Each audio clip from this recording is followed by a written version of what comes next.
শিম চচ্চড়ি, একদম ভেজভাবে রান্না হবে আজকে শিমের চচ্চড়ি। তাই জন্য শিমগুলোকে এই যে এরকমভাবে কেটে নেওয়া হয়েছে। এখানে আদা কেটে রেখেছি, লঙ্কা একদম গোটাগুলোকে ছাড়িয়ে ধুয়ে রেখে কড়াইটা বসিয়ে দিয়েছি ওভেনে গরম হওয়ার জন্য। আর এদিকে মশলাটা করে নিই ততক্ষণে। শিম চচ্চড়ি করব, ভেজ শিম চচ্চড়ি। তার জন্য আমি পোস্ত, কাজু নিয়ে নিলাম, কাঁচা লঙ্কা, সর্ষে,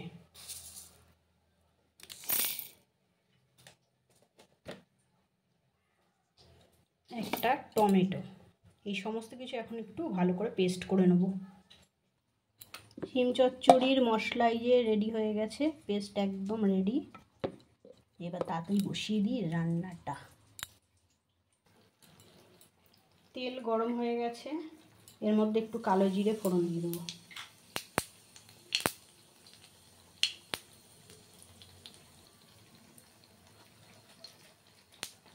এখন এই যে শিমগুলো কেটে রেখেছিলাম এর মধ্যে দিয়ে দেবো।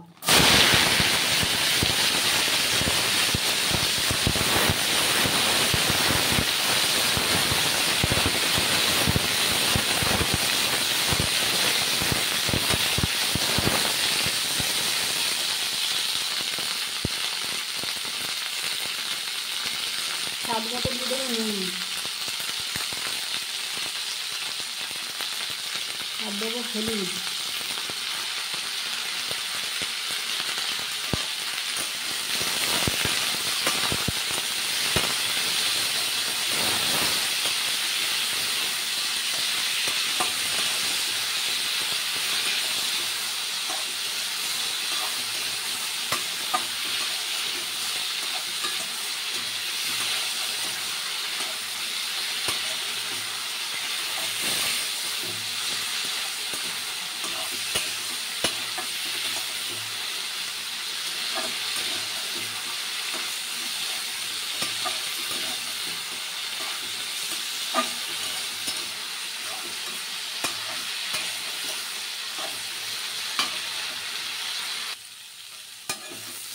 হলুদটা দিয়ে কিন্তু শিমটা হালকা করে ভেজে নিয়েছি। এইবারে বেটে রাখা যে মশলাটা পেস্ট এবার এর মধ্যে দিয়ে দেবো।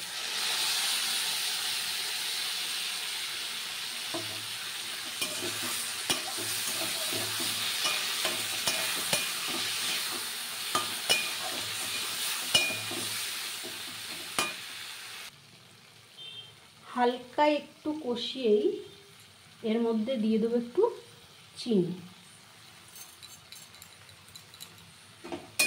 এইবারে পুরোটা বেশ ভালোভাবে এবার কষাতে হবে।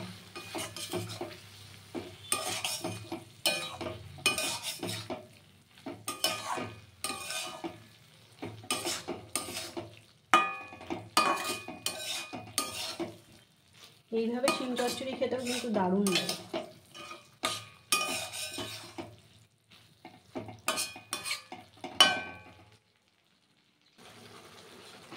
এবারে কিন্তু খুবই সামান্য একটু জল দিতে হবে এর মধ্যে।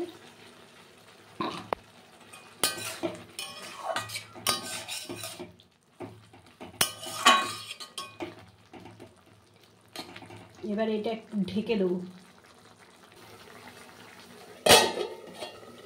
5-7 মিনিটের জন্য ঢাকনা দিয়ে ঢাকা থাকবে। এটা 5-7 মিনিট বাদে আবার ঢাকনা খুলে চেক করব যে শিমটা গলেছে কিনা।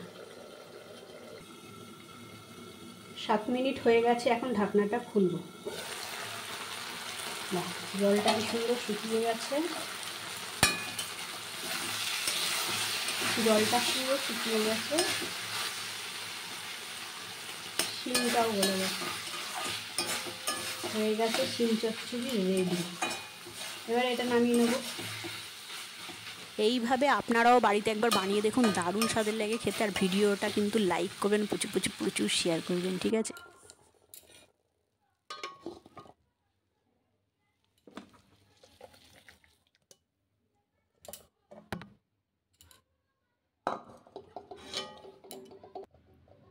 এই যে শিম চচ্চড়িও রেডি হয়ে গেছে। আজকের মতন এখানেই টাটা করছি সবাইকে। সবাই ভালো থাকবেন, সুস্থ থাকবেন।